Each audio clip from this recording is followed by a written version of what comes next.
support independence or not, all of us want the best for Scotland.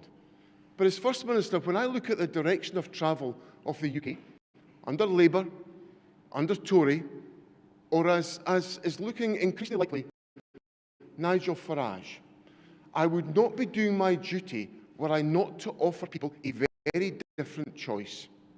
Today, the Scottish Government has published a paper setting out the case for democracy. For the whole of my adult life, I've believed that our future is best served as an independent country. And over the next few months, we'll be arguing with all of our strength the case for Scotland to aspire to be like Ireland, like Denmark, like Norway, countries just like us, that are wealthier and fairer than the UK.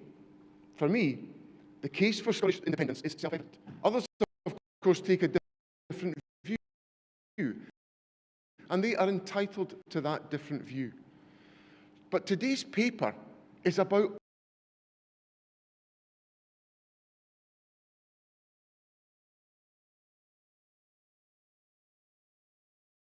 that the UK is a voluntary union of nations. In Wales, the Labour government agree that Wales's future should be a matter for the people who live there. In Northern Ireland, a provision exists in the Good Friday Agreement for the Secretary of State to call a vote if they believe there is support for a united Ireland. And of course, England can become independent any time it wants if a majority of English MPs at Westminster vote for it. So there you have it. The UK is a voluntary union of nations. Well, that's except for viewers in Scotland. In the news where we are, a very different message is being broadcast. A regional opt-out is being applied on democracy. Well, friends, Scotland is not a region, Scotland is a nation.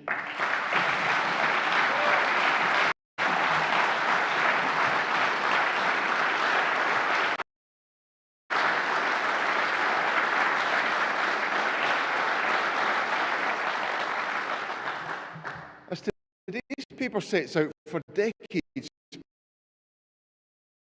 politicians on all sides agreed that Scotland's future was a matter for people in Scotland. Funnily enough, they started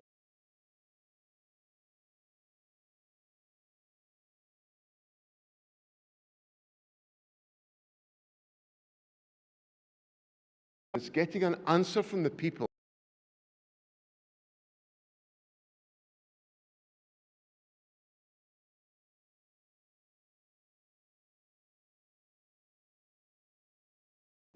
among Scotland's people, there exists unwavering support for the basic principle of fairness.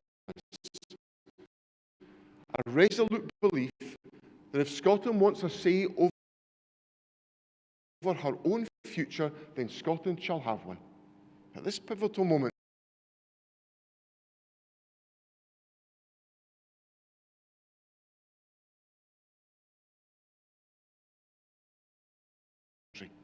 by 2030, there'll be 1 million young Scots eligible to vote who were too young in 2014. Some of them were not even born then. That seems like a generation to me.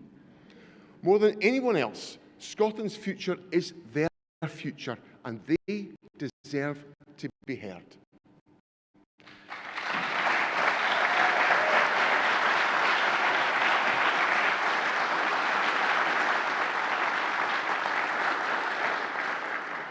That 2014 referendum took place following a majority SNP win in the 2011 election. That's the precedent. And that's what I'm determined to repeat. Now, this is not about me or the SNP or any politician. It's about the people of Scotland.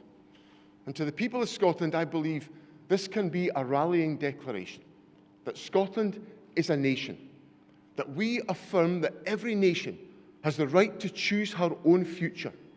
We choose a future where Scotland decides her own government. We choose to build secure homes and strong communities where people and families can thrive. We choose to use our vast renewable wealth to lower bills and build prosperity. We choose to protect our National Health Service and public services for the generations to come. We choose to take our rightful place in Europe among the nations of the world. We choose to be a society where everyone has the chance to contribute and to belong. We resolve that Scotland's future must be guided by the will of the people who live here, to place choice, fairness and democracy at the heart of our national journey. This is our pledge, our right and our opportunity to write the next chapter in Scotland's story together. That's the right to decide, and that is our declaration today. Thank you very much.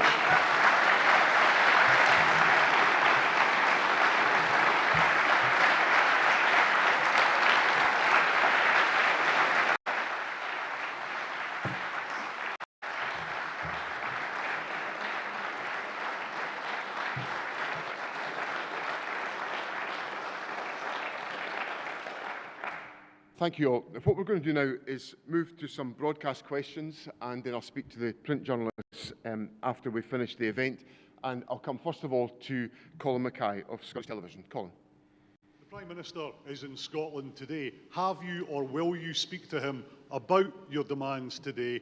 And looking at the paper, isn't it just cold keel rehet?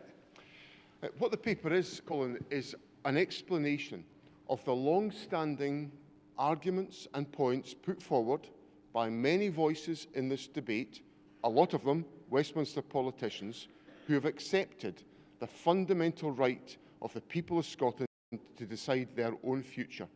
That is at the heart of the paper. And just because the outcome, perhaps of a referendum, perhaps become one that those voices don't like, doesn't give those individuals the right to change their view that it's for the people of Scotland to decide the future of this country. And will I be in touch with the Prime Minister? Yes, I will. James Cook, BBC. Colin said when. Did you hear him? He just said when. I don't know if you heard him follow up there. I don't respond to Colin Mackay's heckling questions. Okay. He knows the proper way to ask his questions. Well, good morning, First I've Minister. never thought of you as a spokesman for Colin you know. Mackay. That is a frankly a dangerous precedent you've set, James. We're all in favour of collegiate behaviour. Good morning, First Minister. Morning. A couple of things, if you don't mind. First of all, I just wanted to explore this idea that you were talking about the voluntary union of nations. It's possible that after the next elections, that Plaid Cymru might be the largest party in Wales, Sinn Féin might be the largest party in Northern Ireland, a rising tide of English nationalism, arguably, and you would hope, obviously, the SNP being the largest party in Scotland. I just wonder if that seems that some people might look at that and think, well, that could be a quite messy, even chaotic picture for the United Kingdom. And I wonder, in terms of the rest of the UK, whether that's helpful or not for you. And the second thing, if you don't mind, you talk about the utterly chilling language on asylum. I mean, first of all, are you including the Prime Minister in that? Is that how you characterise his behaviour? And secondly, do you not understand why this is happening, though? I mean, I've been to some of these demonstrations, and people are saying that they're fed up with the state of public services, and that, at least in part, is your fault. Okay, there's a lot in there, James, so let me take my time to work my way through those points, very important points that you've raised with me. On the first point about political developments in the United Kingdom, I acknowledge all of the factors that you are setting out there, that there is change and dynamic in the politics of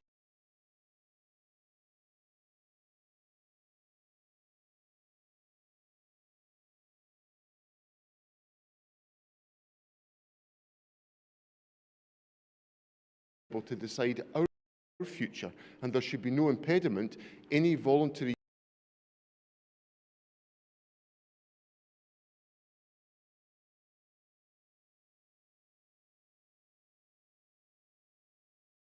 to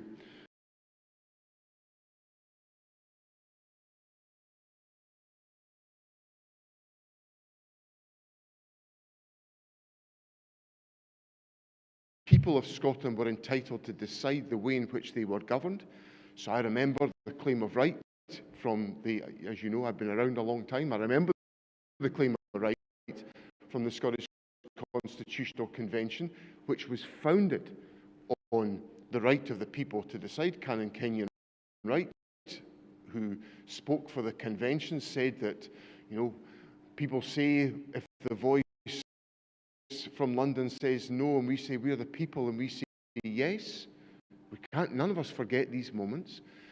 I don't forget the moments where in the 1997 referendum, the voice of the people decided, and I don't forget or ignore the 2014 referendum, where people opted for a choice I didn't support, but I respect the fact that that was the outcome of the referendum.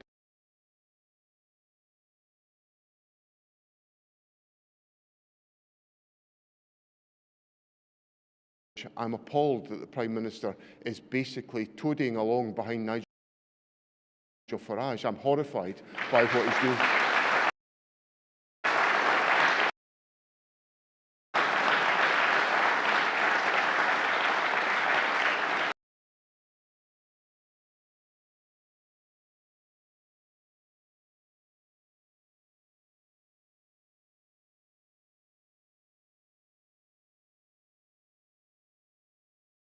Foundation of our society.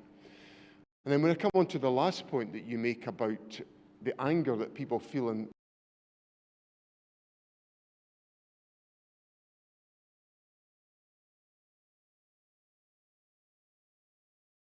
powers available to me and the resources available to me to do something about that. And things are getting better in Scotland as a consequence of the direction I'm giving to government and the leadership that I'm taking forward.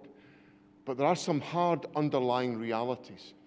If we've had, as we have had, more than a decade of austerity, which we didn't vote for, if we've had a Brexit, which we didn't vote for, which has made us all poorer, every single one of us have been made poorer by Brexit, if we've had the implications of the economic damage that's been done by austerity, isn't it a surprise? Isn't it a surprise that people are frustrated by the resources that are available? And also, living standards in the United Kingdom have been stagnant since the latter part of the first decade of this century. Now, I want us to have a fresh start with independence. I want us to have the powers to be able to use the wealth of Scotland to benefit the people of Scotland and to take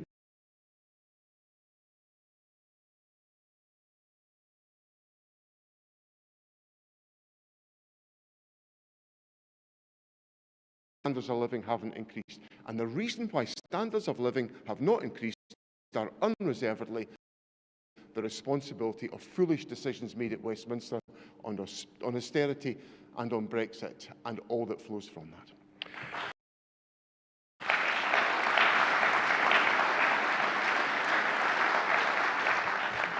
Lindsay Hughes from BBC. Thank you, First Minister. A couple of things, if I may. The UK government has just announced a big investment in the form of warships for Norway. Doesn't that demonstrate the economic benefit for Scotland from being part of the UK? I wonder, just on your comments on concerns around immigration there, will you speak to the Prime Minister directly about the approach being taken by the UK government? And just thirdly, if I may, just to clarify on independence, if you are returned to power after the election next year, is the bar for you in terms of going and asking for a second independence referendum a majority of SNP MSPs in the Parliament? Okay. First of all, on warships for Norway, that's a decision of the Norwegian government, an independent country that decided, you know, like,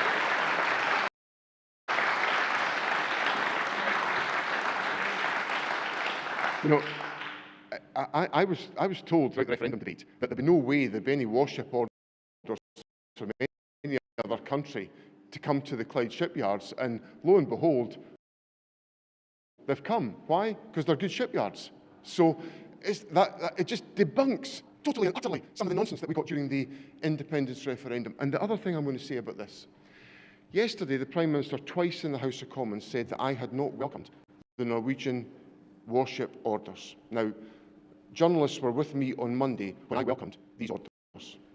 Now, there's a really basic point here that politicians should be accurate in what they say, and the Prime Minister was completely inaccurate in what he said in attacking me in the House of Commons yesterday And if he wants a respectful relationship with the Scottish Government, he should go to the House of Commons and apologise for what he said yesterday.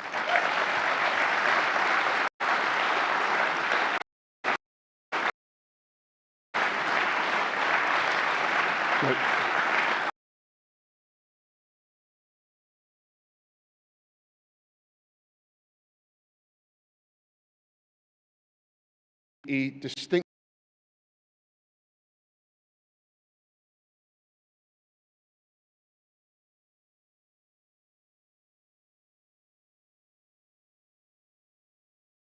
challenges in the NHS or in social care. Just to take one sector, that's because we are short of working age population in Scotland. This has been a long-term problem. 20 years ago, my predecessor, Jack McConnell, negotiated with the UK government a Fresh Talent Initiative which allowed a different approach to migration to be taken in Scotland compared to the rest of the United Kingdom. And to Jack McConnell's credit, he advanced that argument, looking at the same demographics that I'm looking at now, and to his credit, Tony Blair agreed to that. So that demonstrates that these things are possible. When I raise these issues with the Prime Minister, when my ministers raise these with the Home Office, the door is shut. Now, this is doing economic damage to Scotland. It is holding us back.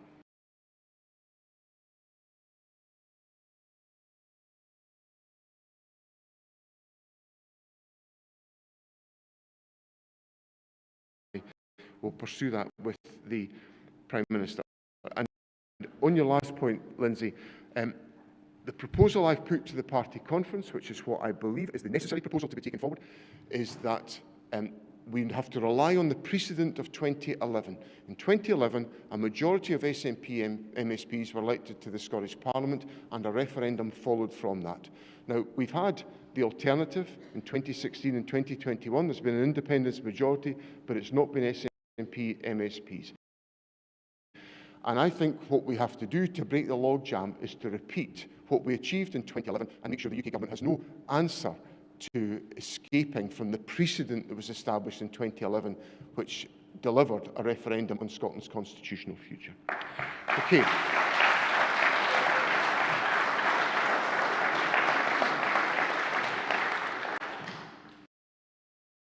Can I just say to my friends and colleagues here, the applause is welcome, but it's slowing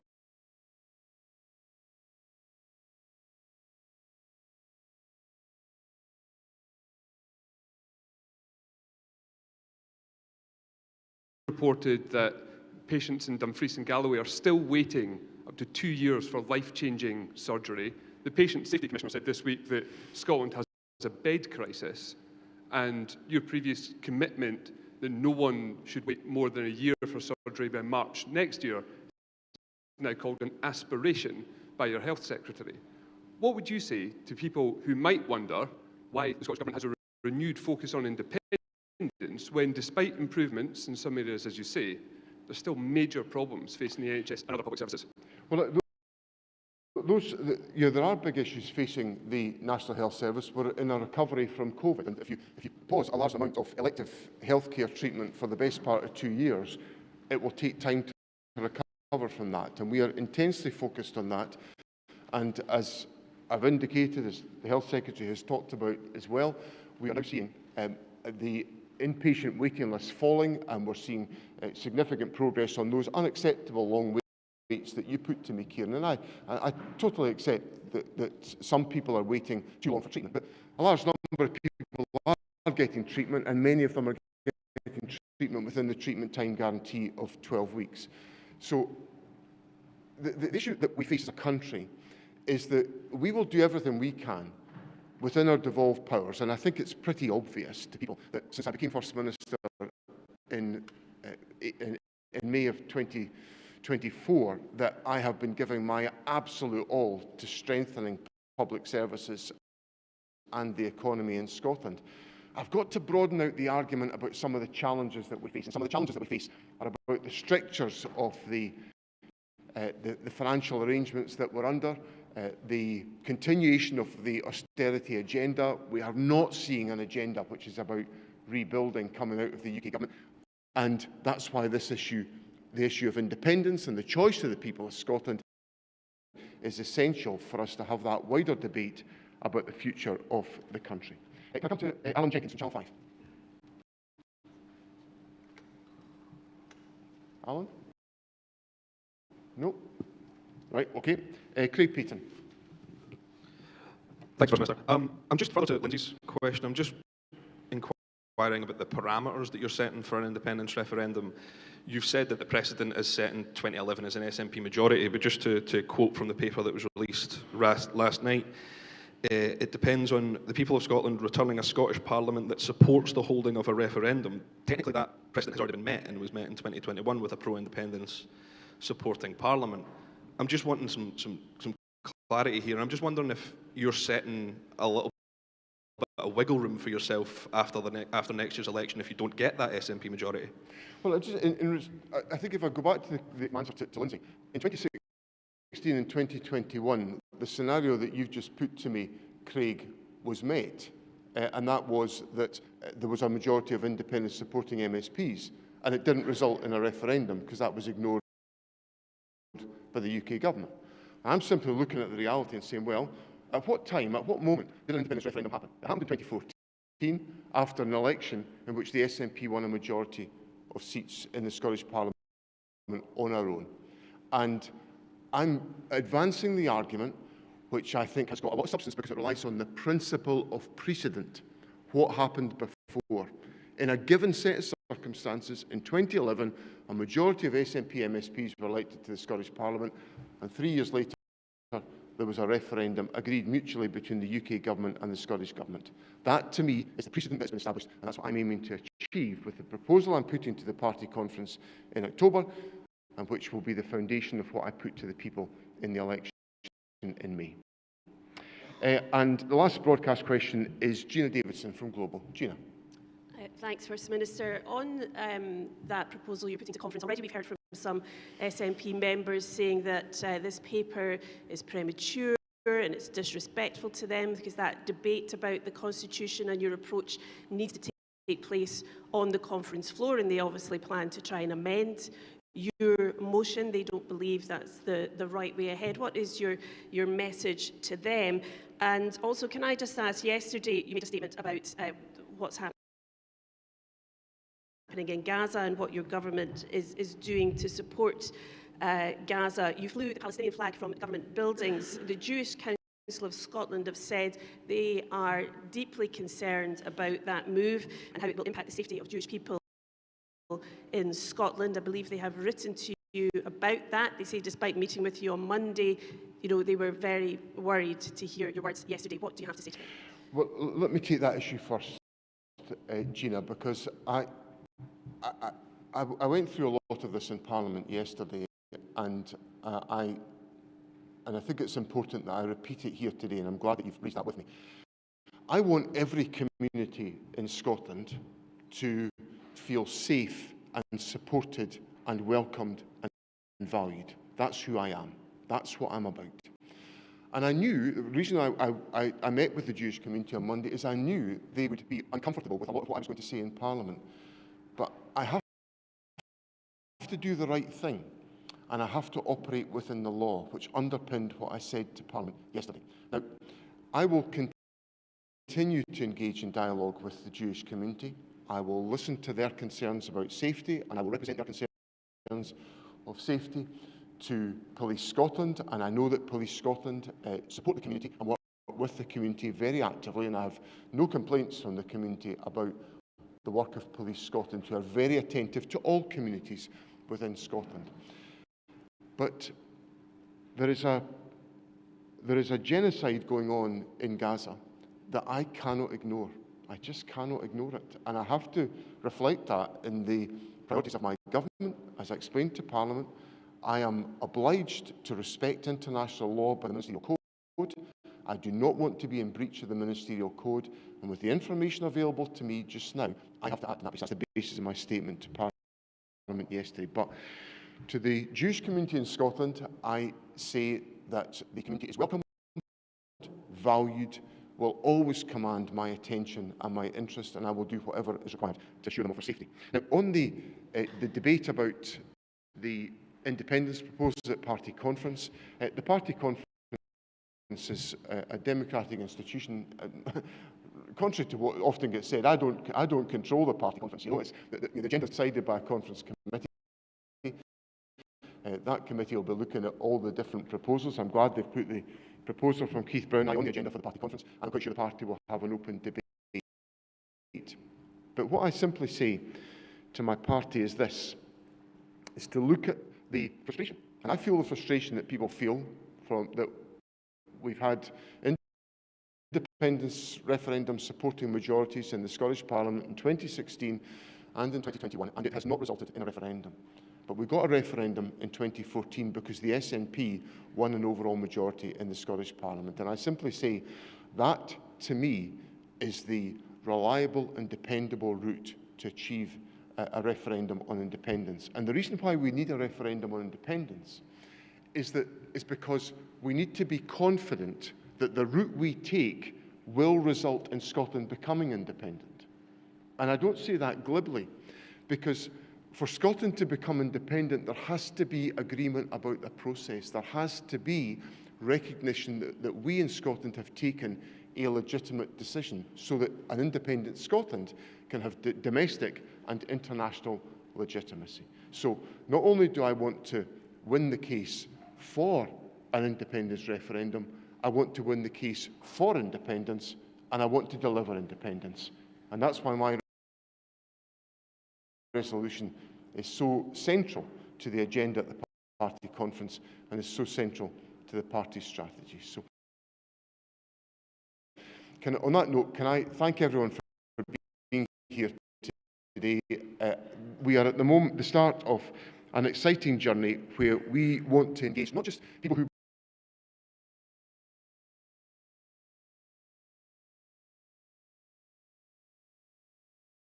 every citizen in Scotland is free to make that choice. That's how it should be, and that's what our declaration today about Scotland's right to decide is all about, and will be central to the campaign that we take forward to next meeting. Thank you all very much.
Hey.